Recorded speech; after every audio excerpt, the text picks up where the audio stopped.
Good morning, everyone, and welcome to Wake Up with the Consciousness Cafe. I am Lisa Ferraro, the founder and spiritual director of SoulCall Ministries. And this morning, I am beyond humble. Like I'm almost in tears. I get like this when I'm around a very special friend, Kabir Helminski, who's author, translator of Rumi's poetry, a teacher of Sufism, and also a Sufi sheikh. And it is with Kabir and his lovely wife, Sheikha Camille Helminski, that Erika and I got to tour Turkey, and we created this beautiful body of music that many of you enjoy, inspired by the poetry of Rumi. So Kabir, welcome, and thank you so much for being with us. Thank you, Lisa. It's good to be together again. Yeah. It's like these deep connections that just stay intact. It's just so fun to lay eyes on you. Through the medium of Zoom, we'll have to do for now. Going through the time that we are involved in right now, this global pandemic, time of change, and I start contemplating more things now than I think I have in a long time on a much deeper level. And the question I posed was, do you ever have feelings, Kabir, of I don't care at all on one hand, and then on the other hand, I care deeply. How would you respond to that? Yeah. I learned from my own Sufi tradition never to make the world my most important concern. This world is not the end. It's not an end in itself. In other words, the secular mindset, the worldly mindset, is that this world is a place for us to satisfy our desires. I mean, put it in a more innocent way, to be happy and enjoy ourselves. But, it doesn't take long for anyone who's really lived, to realize that this world is not an end in itself, and that it's here that we learn soul lessons. It's here that the soul develops as it becomes aware of the divine presence, the divine reality, and that awareness is the most satisfying thing a human being will ever experience. So that's where we are tethered. That's our focus. That's what we rely upon and absolutely trust. And there's some very strong teachings in Sufism. I'm not sure most people, including myself, are really ready for these teachings, but the wise ones tell us, give up all personal strategies. Stop strategizing for yourself. Now, you wouldn't say that to a teenager, you wouldn't say that to a young adult, somebody who is trying to find their way and be in this world in a responsible way. But at a certain point, it does become meaningful that there's something in giving our consent to reality, in the faith that everything that's happening, every circumstance that we face, is a teaching. And sometimes we could say the prayer, please, God, protect me from the harm of it, but do not deprive me of the benefit of it. Okay? Mm-hmm. So I'm thinking of on the path of Rumi, there's a prayer that Rumi would recite every day. And I had this in mind to share with you as perhaps as complete an embodiment and expression of truth as I can offer in a short period of time. Would you like to hear it? I'd love to hear it. So, I have readied the following words. Facing all fears, There is no God but God. Facing all sorrows and sadness, may it be as God wills. Facing all benefits, praise be to God. And facing all abundance, thanks be to God. And facing all astonishment, God is subtle beyond all knowing. And facing all sins, I ask God's forgiveness. And facing all scarcities, God is enough for me. God is enough for me. Facing all calamities, we belong to God, and to God we shall return. And facing every event of destiny, I trust in God. And facing all obedience and disobedience, there is no means or power in anyone except through God, who is the most high, the most great. So that's part of the litany of prayers that was part of Rumi's life, and which Mevlevi dervishes tried to remember every day. Wow. Is that in one of your many offerings? Which book were you reading from? You know, that's not, it's in a book called the Mevlevi Weird. Oh, Weird means the litany, a litany of prayers. It's kind of a specialty thing. You won't find it on Amazon. But it's also, we have an app called Heartspace, okay. and you can get the Heartspace app. And in the Heartspace app, the whole Mevlevi Weird is available in 7 parts. In other words, 1 part for each day of the week.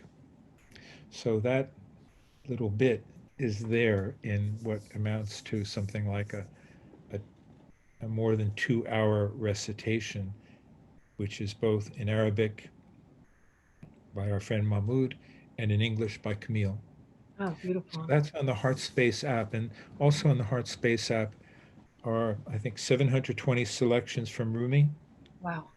And you can program them to come every day at specific times.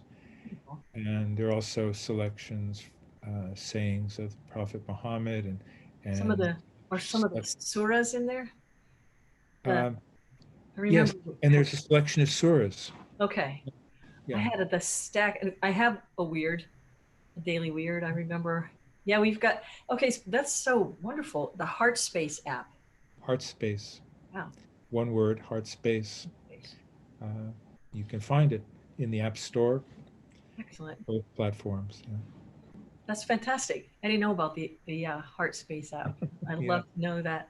Yet when you start reading from that devotion, it just Rumi just does it to me. It has from yeah, the I very know it. beginning. First time I heard a nay, I didn't know what was happening to me. Right, right. Just so beautiful. A ney, Ney, is a flute. It's a reed flute, and Mm, the music is so unique yeah, uh, yeah. from that. So I understand you have a brand new book out, but there's if you go to the Threshold Society, but is it what is the name of your website? Because there's so The website is Sufism.org. Sufism.org. So the best way to find the book actually is on Amazon, Okay. both in the paperback and a Kindle version. So it's the Kindle version is great because we have friends and students all over the world. Yeah. So somebody in Kenya recently downloaded the book, and some others in Pakistan and Indonesia, et cetera, et cetera. So that's the beauty of the Kindle version. I pulled this Ah, one out the yes, other and the day. Rumi Devi. It started. I've got so many of your beautiful works. We used one of your books in a class on Sufism last year, in which you joined us, and we were talking about Yeah. contemplation. I think in this year with this global pandemic, it's kind of created this opportunity in amidst the challenge to go within, to go deeper, since we can't go out and connect this way. It's given us this grand opportunity to connect with source, with the divine in a way that we've not had. Um, you and I were talking a little bit about how Rumi, during his life, they were fleeing, Genghis Khan. It was a very tumultuous time in history, and yet this beauty in the midst of all of that, there's this beauty and this resonance of the infinite watching over us and taking care of us. And share what you responded with, because it's so relevant for us right now to remember. Again, like this reality is Yeah. really part of it. I haven't read anywhere in all of Rumi's work where he complained about the Mongols or even spoke negatively. In fact, he actually spoke positively about them uh, in one case, and it was when Hulagu Khan sacked and destroyed Baghdad, which is one of the greatest tragedies of world civilization ever. And the only thing Rumi says about that, I mean, he always tried to, not that he was an apologist for the Mongol devastation, but he pointed out that Hulagu Khan had all of his soldiers fast for 3 days. And not only the soldiers, but even the horses fasted for 3 days. And that fasting gave them such a power that they had the intention, the force to do what they set out to do. So Rumi says, if fasting does this, for the Mongol barbarians, think of what it will do for the friends of God. Beautiful. Wow. Okay. So you see how he has no time for bad mouthing anybody. He says, to speak negatively about anybody or anything is like dumping garbage out your front door. Mm-hmm. Plant flowers instead.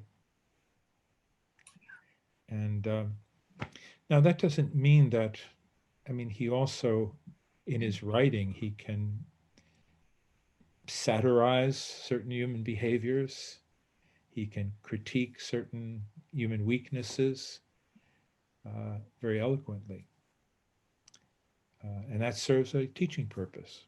So it wasn't all just make nice and only speak about the beautiful things, because you'll see in Rumi there's a fierceness there too, fierceness in the name of truth, and sincerity. Sincerity has got to be the greatest virtue, right? Yeah. And without sincerity, what do you have? You know? So if a spiritual teaching could move us towards sincerity, it would be a good teaching. Yeah. And we all need that, because nobody is 100% sincere, are we? You know? Yeah. I think that's it. It's the uncovering the soul and these ideas of what certain things are and what they're supposed to bring. We're taught to be certain ways, and we start to cover over that. Like talking about polishing the knobs, and clearing the things that are laid over the heart to allow it to be more present. Sometimes it's a taking away more than an adding to, isn't it? You know, every time we breathe out, we have an opportunity to empty ourselves of what's non-essential, of what's negative, of what's in the way. Empty ourselves of distractions and preoccupations and worries and blame. Every exhalation can be a prayer of clearing ourselves. I mean, the way we teach meditation, the basic meditation that we would teach is so simple. It's just with every out breath, allow yourself to be emptied. Allow, not even empty yourself, allow yourself to be emptied. Ask for divine help in being emptied. Allow yourself to be cleared and washed clean. And with every in-breath, allow yourself to awaken Beautiful. in presence, in trust, in gratitude. I know a lot of people ask about, and I wanted to ask you this one question specifically, the relationship between Rumi and Shams. It's sometimes confused, but can you shed some light on what that relationship was and how that relationship with Shams just ignited Mm. this beauty in Rumi? It's a big subject, but it is so big that it is really it's a legend. It's a event of cosmic proportions. That Shams lived, existed only to bring a great truth to one human being who had the capacity, the talent, the intelligence, and the love to share it with all of humanity. But Shams's purpose was to bring it to that one person, namely Rumi. And Shams would have been nothing without Rumi. He said, until I met Rumi late in his life, I was like a stagnant pool.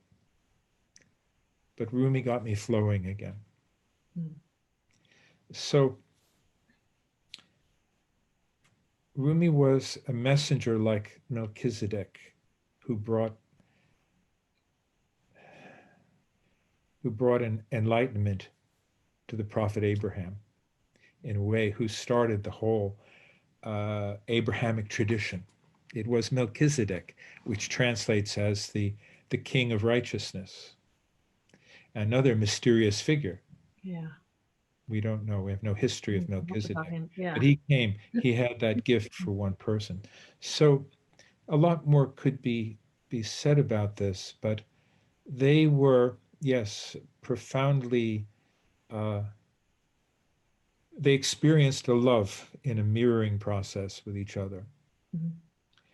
And it's a love that took them beyond themselves, um, and love in which duality dissolved and they experienced oneness, the oneness of being mirrors. And they also model for us something today which we could hope to model in our own spiritual lives Mhm. with our spiritual companions, with our life companions, with our beloveds. But this is not, let's be clear, this thing with Rumi and Shams, it's not some kind of mystical romance. Right. And it's not mystical eroticism. It's none of that. It is Agreed. so far beyond that. Yeah. And it's something that every human being could realize and embody if only we allowed ourselves to, if only we allowed the love to reflect. But I've learned and I've experienced a lot of love, especially from our students from Asia. Mhm. They are a beautiful example. South Asians particularly, but also Turks, Persians, etc. They have an open-heartedness very often that we North Americans have to work at to experience. Women less than men. Yeah. Uh, Women, it comes more naturally for women, much harder for men to be that open-hearted and just express complete, devotion, openness, sincerity. Um, but that would be a great spiritual path, wouldn't it, if we were all doing that? Yeah. Going into 2021, I want to talk more with you about this and create opportunities for us to create practices that help us practice the presence more, getting more contemplative, being that allowing. I love that word because it implies when you say surrender, because of the egoic nature of that word and what it's been made to mean, it's hard for people. They think it's a weak thing, but it's wow. But to allow is a whole different idea of allowing yourself to fall away and let the other thing, the larger cosmic intelligence, take over, the Exactly. divine. Exactly. We can So be reflectors of that love and intelligence, just reflectors if we polish the mirror of our heart, if we polish away all the distortions of egoism, then we can reflect better the divine intelligence and love and all of that. And by the way, you were asking about my latest book, so Yes. I'm going to remind you of that, remind us of that. It's called In the House of Remembering, Beautiful. The Living Tradition of Sufi Teaching. And what's unusual about this book, my other books, Living Presence and The Knowing Heart, were written with an audience in mind. They're written works. The words in this book were never meant to be published. They were spoken heart to heart with people who are on the spiritual path. And I didn't really realize what we had here. The book was really created by students of ours who just started to transcribe these talks. And more than 1,000 pages was transcribed. And this is just the first 150 pages, which randomly selected and put together as a book. But it has a kind of directness and simplicity that's different from written works. And at first I thought this is going to be for a niche audience, but I'm finding out quite the opposite, that it has an appeal across traditions, even though it's within the context of it, particularly of the Sufi tradition. And there's a vocabulary there that actually it's always explained in context. Whenever I introduce a name or a term, it's explained right in the context. But it turns out that people are telling me that it works for people, for spiritual seekers of any tradition, because it's practical and it's of the heart. Yeah. So, yeah, the subtitle, The Living Tradition of Sufi Teaching. Sounds wonderful. And it sounds like what is a nice companion on the path we're all walking right now. I want to thank you. Our time is about up for this session, but I promise we can do this again soon. And also, I'm just going to let people know we're going to be talking about a date in end of December, early January, where you will do a zikr with us on a soul session in an evening. God willing. That will be, I know many who took the class, we're going to be teaching a mysticism class with David Letter coming up in January. But the zikr led by you is just such a powerful remembering. Talk about that. So once again, Kabir, thank you for being with us this morning. Thank you, Lisa. So good to see you. Likewise. And for the rest of you out there, thank you for joining us once again for Wake Up with the Consciousness Cafe. Please share us with your friends, subscribe to our YouTube channel, and we offer you many options on Wednesday mornings, but we appreciate your contributions, soulcallministries.org. And remember, wherever you are on the planet, you are loved. Peace and blessing. Peace.